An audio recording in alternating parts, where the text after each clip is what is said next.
everybody, this is Alessandra. What a beautiful day to be at the beach. If you look straight ahead, you can even see New York City. There's a lovely fisher's market right down the road. We're going to pick up some fish and make a delicious zuppa di pesce. We brought home a feast.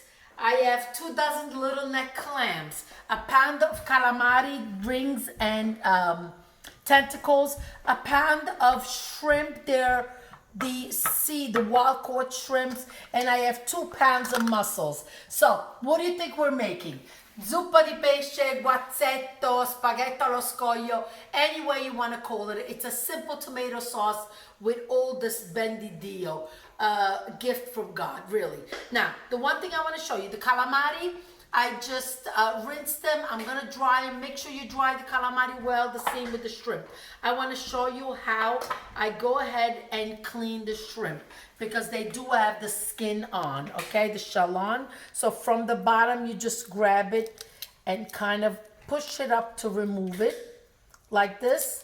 I leave this part on. If you don't want to leave it on, just pull it off, okay? Just makes it prettier when they have the tail on. Right along the back of the shrimp, slit it open, and that's called deveining it. And look, there's a little vein. You just pull that all out, okay? Again, I will run them under cold water once I'm done with that process, and dry them. Now, what I like, when I do butterfly them, I like to go deep down because when they open up, they look just so beautiful. And believe it or not, even the taste changes. So let me finish up with that, then meet me by the stove and we'll put this together.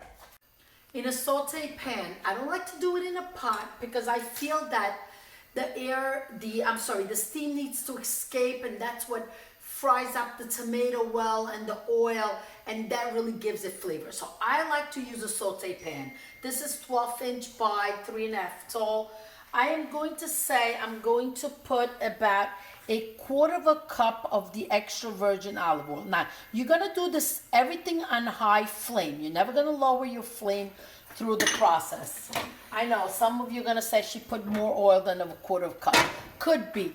But when you do fish, you need a little bit of extra oil, especially if you're doing pasta with it, okay? And we will. We're going to do a nice linguine or spaghetti. Let me see what I have in the pantry.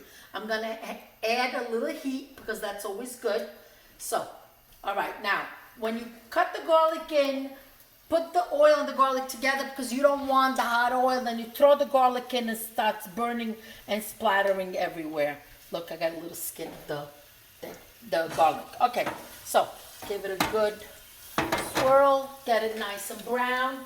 I'm not gonna remove the garlic, and I'm gonna move my shrimp nearby. I dry them with the paper towel, and I have the calamari right here too. I'm gonna give it an extra dry. Take a look at the garlic, it looks perfect. I'm going to go ahead and add my shrimp. Of course, it's going to splatter, but it's so worth it. Here goes the calamari in. Oh, beautiful. Hear that? That's so saying. Sounds wonderful.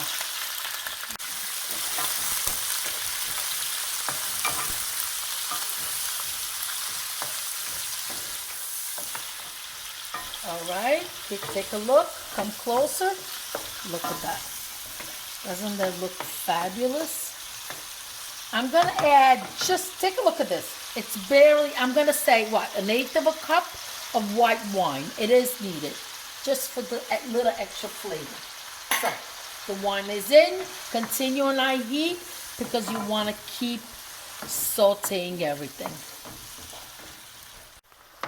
Okay, so now what I'm going to remove, because the calamari and the shrimp release water. So what I'm going to do is remove the fish and dry up the water. This is a step I like to do because if you leave it in, it overcooks and the calamari become like rubber, and so do the shrimps. So again, this is a step that I do that I find is the most delicious. If you want to try it, I would love you to, because I can guarantee you that it really makes a difference. So now, On high heat, you've removed your fish. The wine and the extra water from the fish is going to release, but the flavor is going to remain in the pan. So that's what you want. And now, in the meantime, I'm going to open up my can of cherry tomatoes. You could use a peeled tomato, just crush them with your hands.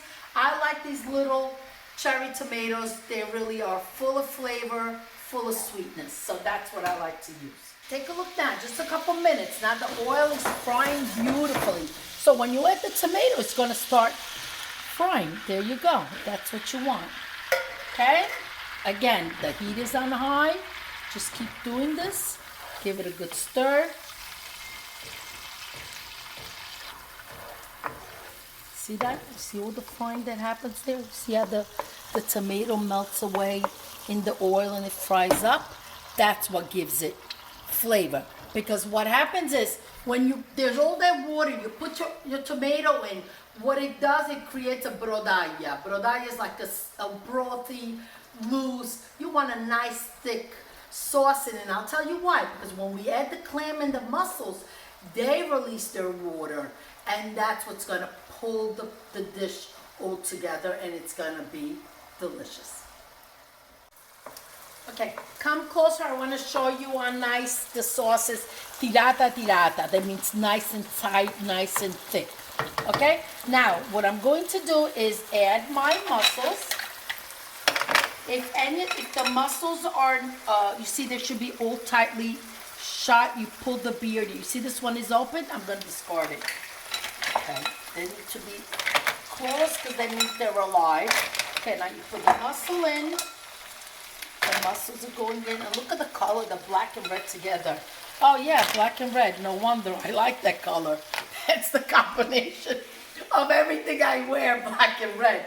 No wonder I like the mussels in the sauce. Okay, so that goes in, give it a good stir. Look at that. Oh, guys, I wish you could all be coming over my house, and I would love to share this with you all. Okay, again, flame always on high. Now it's time for the vongole.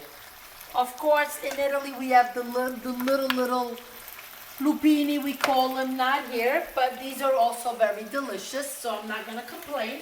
When we go to Italy, what we have in Italy when we're here, we make do with this delicious food too. Good. Stir.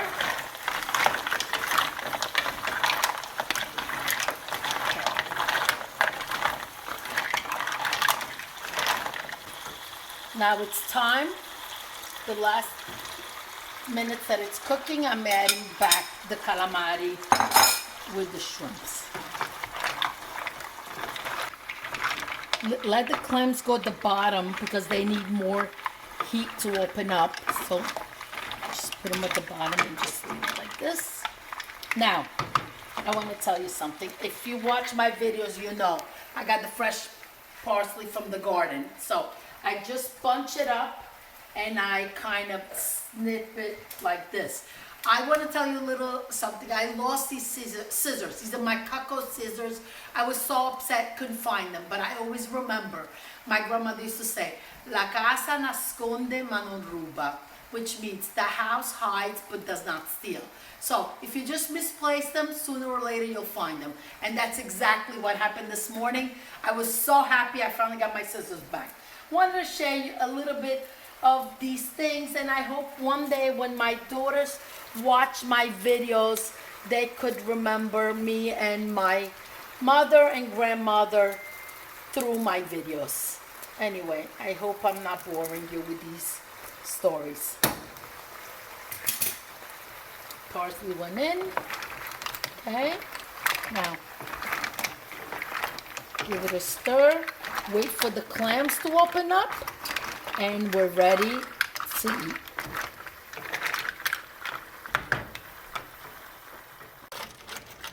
Okay, let's remove some and plate them in a separate plate because we're going to be doing the spaghetti in the sauce.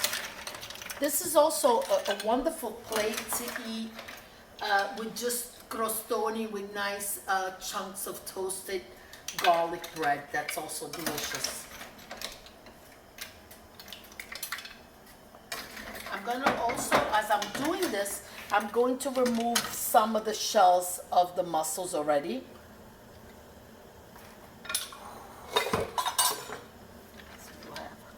More meat. Water is boiling. Let's add the pasta in. Okay. I'm gonna add some salt. So now, I did not put any salt in the wazzetto because I tasted it. It's perfect because it's all seafood. It has its own salt. You really don't need any extra. First way to eat this is you could put some rustic Italian bread, then take your zuppa di pesce, sartù, wazzetto, any way you want to call it, and this is the way, get some of the delicious juice, and this is the way to eat it. Okay, take a look at that. A little bit of the fresh parsley on top. Look at that. Is that beautiful or what? Not only is it beautiful, it's delicious. Believe me, it's delicious. The pasta is ready.